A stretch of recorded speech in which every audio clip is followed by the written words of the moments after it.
Hey, you are now listening to the Graceway Podcast. Let's talk. Hey, Graceway fam, so glad to have you join us again. I am here with Pastor Rich Perez, who just preached at Graceway. Phenomenal sermon. If you haven't listened to it, visit graceway.org. Check it out. We're going to talk a little bit more about it, so, bro, appreciate you being here. Man, it's been an honor being here this weekend. Yeah, we have some mutual friends. We do. And just have enjoyed what you brought, enjoyed kind of your temperament around the whole thing. And thank you. Yeah, so just talk to us a little bit about kind of your story, you know, however deep and wide you want to go. Sure. And then maybe kind of let us know, you know, what you were doing in NYC and now you're in the ATL, what's happening around. Yeah, so, you know, the short of it is my parents are from the Dominican Republic, immigrated here in the the early 80s. I came in 84.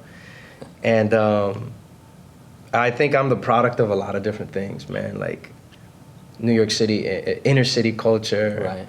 Immigrant culture, Hispanic culture, hip-hop culture, basketball culture. I feel like I'm the mixture of all of those things. Yeah. I didn't come to faith until much later in my teenage years, but when I came to faith, I thought it was super authentic, super real. The Lord really did something special. And how? Real quick. How Yeah. So, you know, we grew up nominally Catholic. Okay, right on. My mom came to faith in Jesus at a Protestant church when I was about 13, 11, 13. Okay. And at 15, I sat in a sermon, and honestly, man, it was nothing special. I mean, the pastor, I went to a Spanish-speaking immigrant church, right. And the pastor was just being very Hispanic, very loud and very direct. And he didn't say anything special other than Romans 8, where he says, man, you could be forgiven, that there's no condemnation. And that just sat heavy with me. And to be honest, I felt like I had heard that sermon before. It was probably a repeat sermon. Yeah. And the Lord just gave it to me in a fresh way, and I just came to faith. I said, God, I need to know that there is no condemnation for the things that I've done. Right. And I just came to faith. And 15. Okay, I was 16, so. 16? Yeah. Okay, so yeah, you know that world. You're in high school, you're trying to figure your life out. I was playing sports. At that time, there were no Steph Currys that made faith and sports cool. Yeah, right. You know? Yeah. And so I wrestled. Are you comparing yourself to Steph Curry right now? I am. I think I am. You think you got that? All right, you heard it here first. You heard it here first. Go YouTube me. No, but I wrestled at first with my faith, going into the jock world, so to speak. I didn't know how to bring that stuff out. I didn't know how to apply it. But the Lord was kind, and went into college playing sports, and I think I really flourished in my faith in college, ironically. I feel like that's the place where you struggle the most. Yeah. Nonetheless, you know, fast forward, got married in 2007. And I loved my neighborhood. I love it still. Washington Heights, New York City has a special place in my heart. If you don't know where that's at, they just made a movie about it, a Hollywood movie in the Heights. The Hamilton dude, Lin-Manuel. Yeah. But I love home. I love it. In 2017, I had the privilege of writing a book about it, published it, and it was, I just shared. Mikasa Uptown, that's right. Yeah. And so. At all the Amazon.com. Amazon.com, Barnes & Nobles, you'll find it. Text me, I'll send you a copy, signed. But I love my neighborhood, and to be honest, you know, part of the reason why my wife in 2011 started a church was not because we had the goal to start a church, but because I wanted there to be a church that the 17-year-old version of myself could go. Yeah.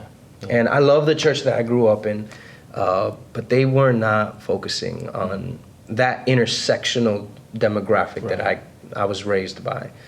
And so out of that love for my neighborhood came the church, to be honest. And so we started that in 2012 in my 600 square foot apartment.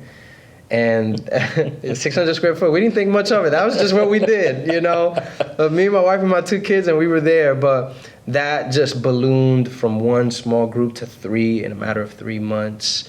And Easter of 2012, we had our very first service, and 10 years later, we were really flourishing as a community, and that's what we did up until we moved to Atlanta this past December. Okay. And what are you doing in Atlanta? So in Atlanta, this is what I tell people. I have just been focusing on being at home, being with my family, loving my wife, loving my kids, serving them. But practically and vocationally, I tell my pastor friends all the time, hey, if you need a pinch hitter, just let me know. I'll step in, give you some rest, let you spend some time with your family. Right. Doing some traveling, coming to places like Graceway to speak. It's something that I love doing. And if I could give a pastor some rest, I'd love to do that. That's a ministry unto itself. You know that. Absolutely. But I've also been exploring my love and my passion for filmmaking. I think story is really important. We know this as pastors. We get up there and we communicate. Yeah. The stories we tell are really important for transformation. And I think that, prior to starting the church, I thought I would be behind the camera. I studied it in college. And so now I'm in a season where I get to explore some of that, and I'm really excited to do that. That's awesome. Yeah, man. So you're in a season, you talked today about feeling safe and satisfied. You came out of Psalm 23. That's right. And you talked about predominantly verse 2, that God lets us, makes us, compels us, invites us to lay down. Yeah. You talked about kind of the individualism, that self-made drive that we have in the West. Like, I did this. How are you going to tell me to lie down? And you unpack this thing about God giving us an invitation versus permission or even a mandate, right? To lie down. I thought it's a really good contextualization for the States in particular. But you're in this space where you've kind of taken God up on the invite. That invitation. Yeah, but unpack that a little bit more, just permission versus invitation. Well, again, I think I go back to story in some ways. I think the way we language things as communicators is really important. And are there mandates in scriptures that God gives us? Absolutely. Of course, sure. There are things that he mandates of his children. I think the reason why invitation felt more inviting is because we want to know that God wants us in a space rather than forces us to be in a space. I think there's something much more compelling and inspiring about that inspires decision. Yeah. I tell this to my kids all the time.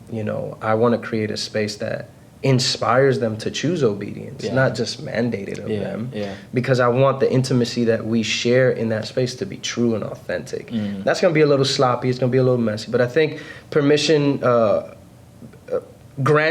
granting us the permission to do something, it rubs the wrong way because we're very independent, very self-made kind of culture.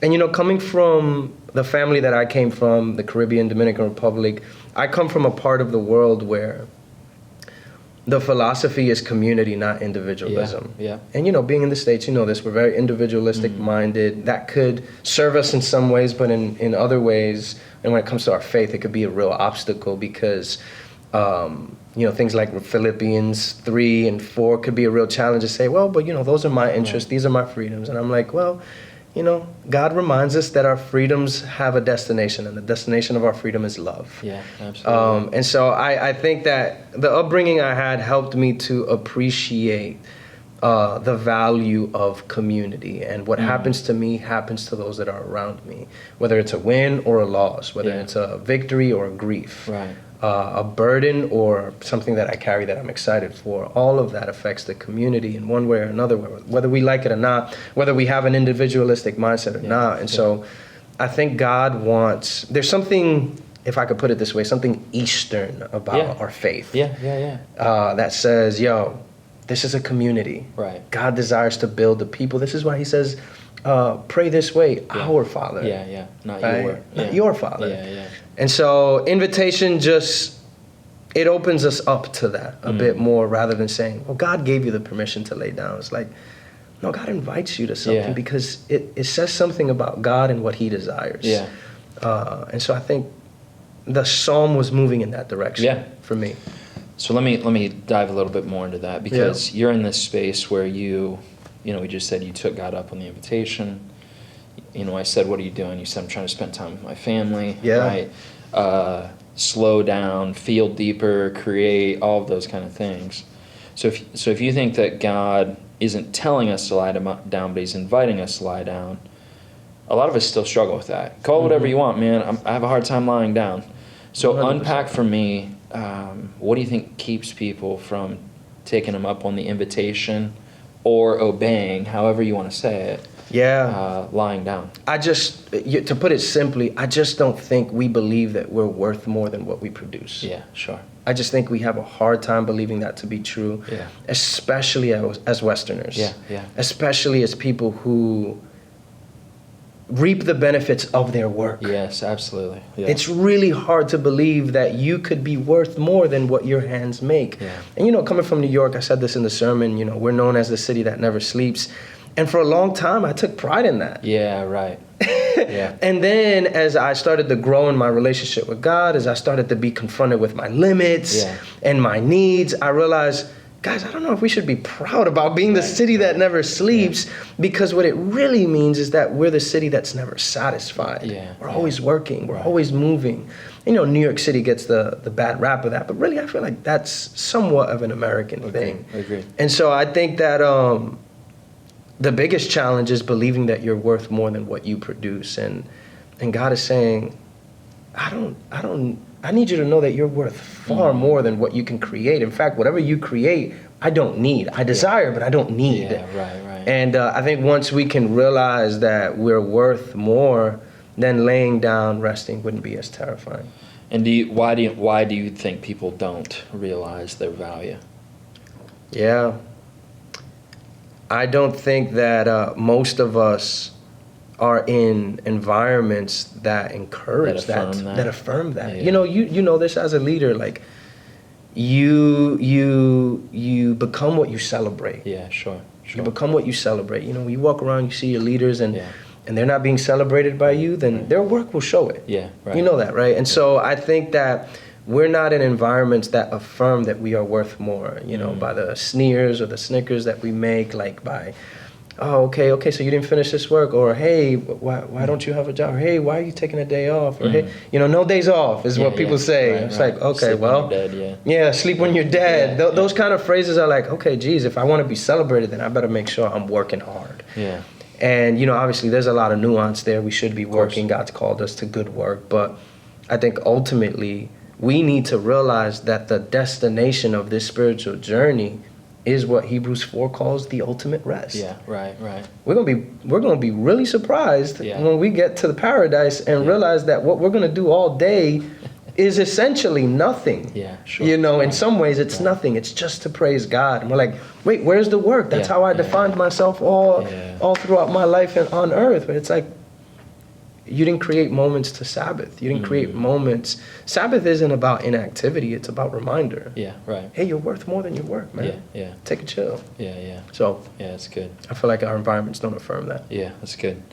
So you talked about, in the Lord's Prayer, give us this day our daily bread. And you talked about this idea of our dissatisfaction with that portion, right? That we need God to give us, weekly, monthly Costco portion. Yeah.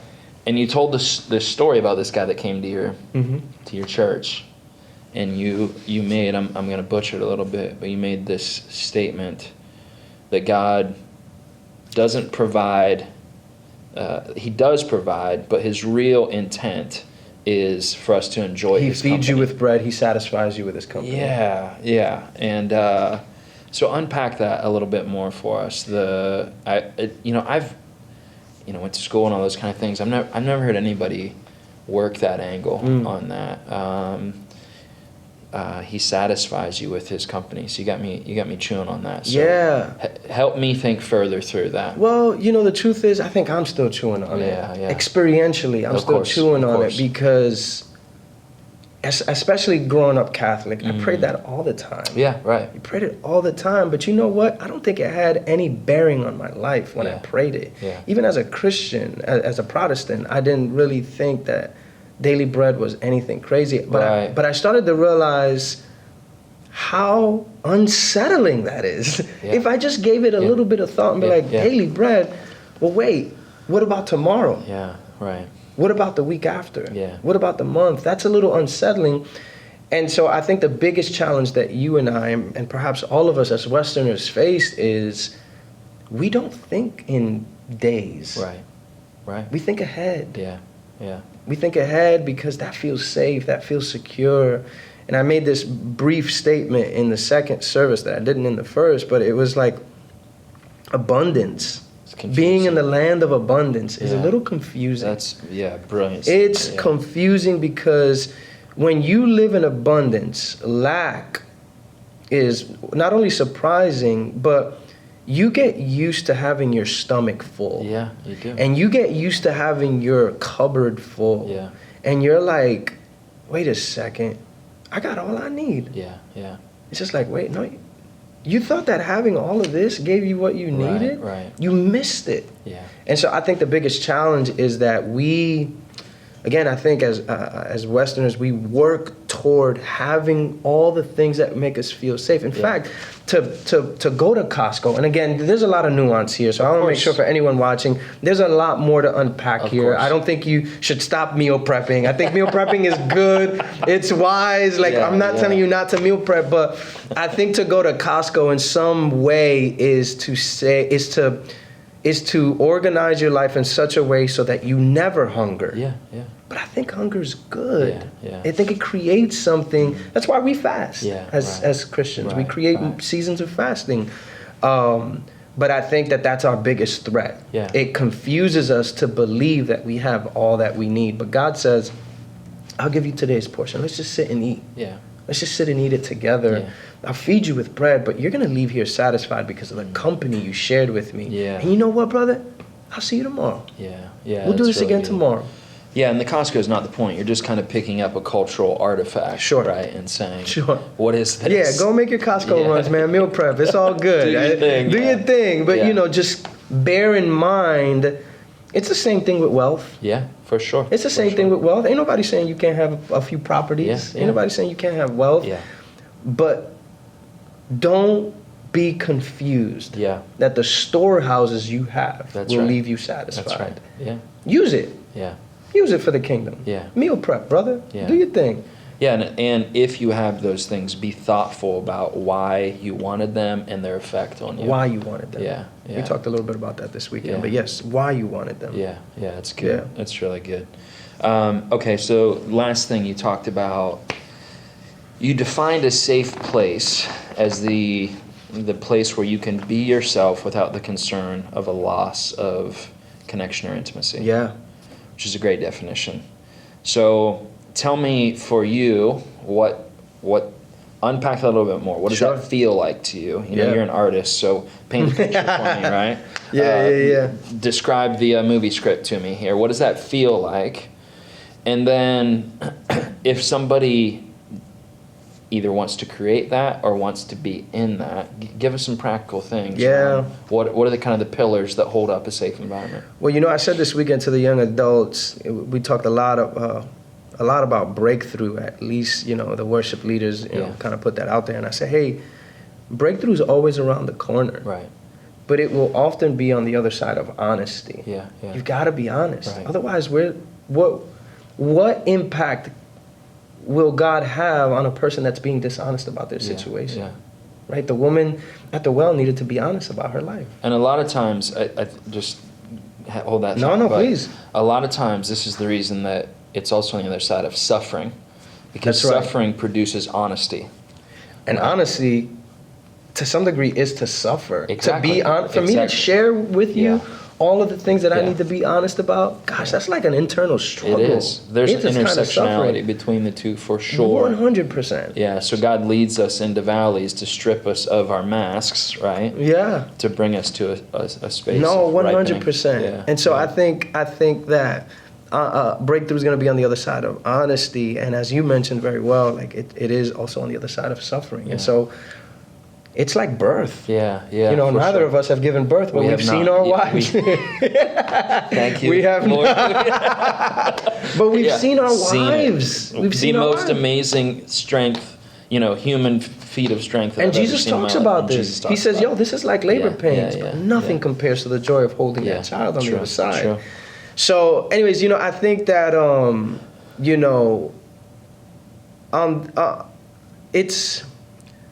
it's difficult to imagine that you can experience newness of life without the pain of that suffering. And I think when you talk about safe places, like, man, I think I won't speak about Graceway because I don't know Graceway Sure. as deeply as you do, of course, but I think in Christian culture, we need to be better about creating safety. For me, that felt like, again, I'll use the example that I shared in the sermon about last summer, man. I really hit a wall. It was tough. You know, I was able to be myself. I was messy. I was fragile. I was fearful. And the people that were in my inner circle, my wife, of course, my brothers, my brother-in-law, my friends, they were not fazed by my awkwardness. I didn't feel like things were in jeopardy. Like, gosh, I need to get it together, Rich. Otherwise, I'm gonna make people uncomfortable, and they're not gonna want to be around me. I just didn't feel that with those people. I felt like I could be undone. And that feels like such a Christ-like space.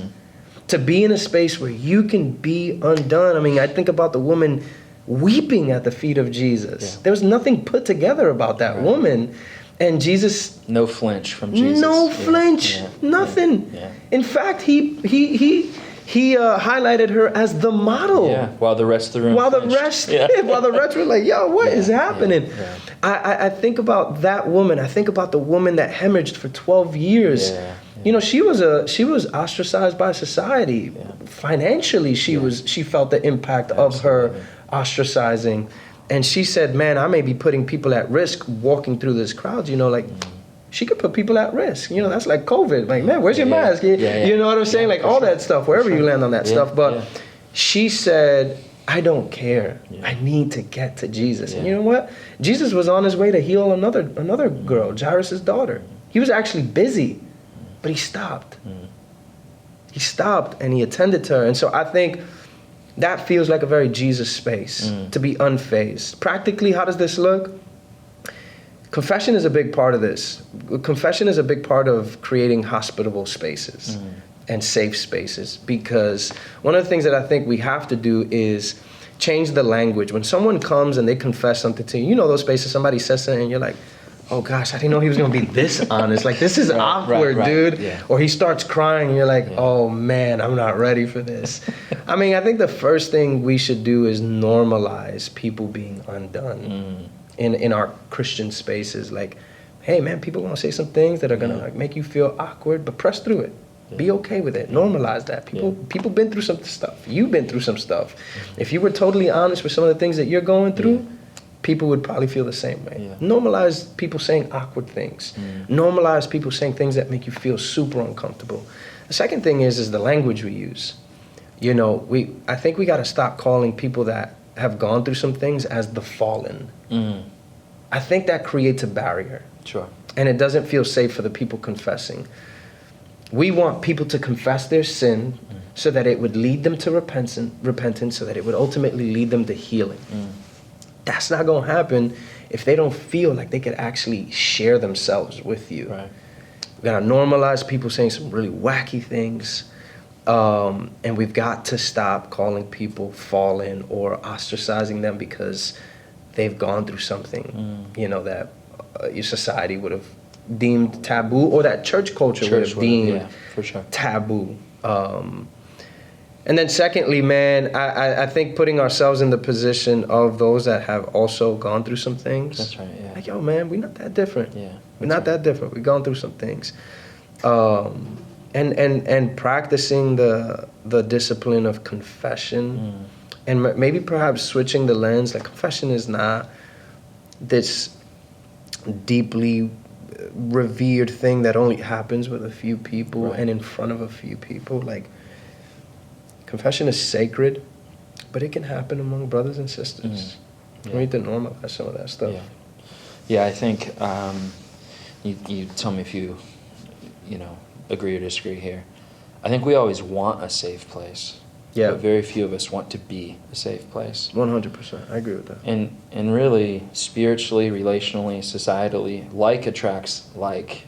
So if you want to experience a safe place, then ask God to make you one. And what you'll find out is that you'll reap the benefits of that space that God initiated in your heart. Because you said it today, the actuality of love always involves risk. Always. It's impossible to mitigate.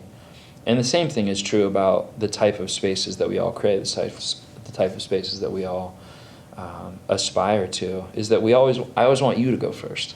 That's right. That's right. And couple that with our culture being so individualistic. You see it in race, you see it in economics, you see it in politics. 100%. You go first, or just agree with me, instead of, no, I'm going to figure out a way to exhibit empathy and kindness and grace. And that's such a lonely place. Such a lonely place. That's such a lonely place, and it's such a terrifying place. Again, love is risky, because going first is hard. But to put a bow on this, you really started at identity, right? Your identity isn't what you produce. Your identity is in Jesus. This is the reason your identity is so important, because identity creates safety for me to be safety for you, because I already know who I am, so I don't need to wait on you. I already know who I am in Jesus.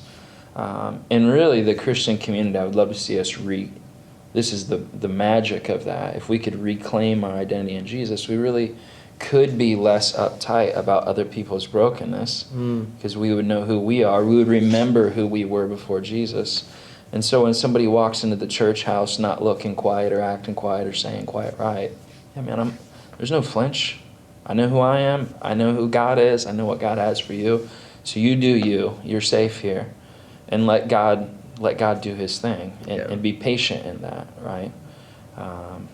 Anything you would add to, great sermon? But no, man. I think you said it really well. The best way to create safe space is to ask God to make you a safe space with others, and I think that's genius and super practical. So, no, man, it was a pleasure being here with you, man. It was great, bro. Yeah. Hey, if you haven't heard the sermon, visit graceway.org. Follow Pastor Rich on I assume you're on all social media platforms, things. Blow him up. Thank him for being here. An incredible service to our community. We love you. See you next week. Thanks for tuning into the Graceway Experience. Hope we can talk again sometime.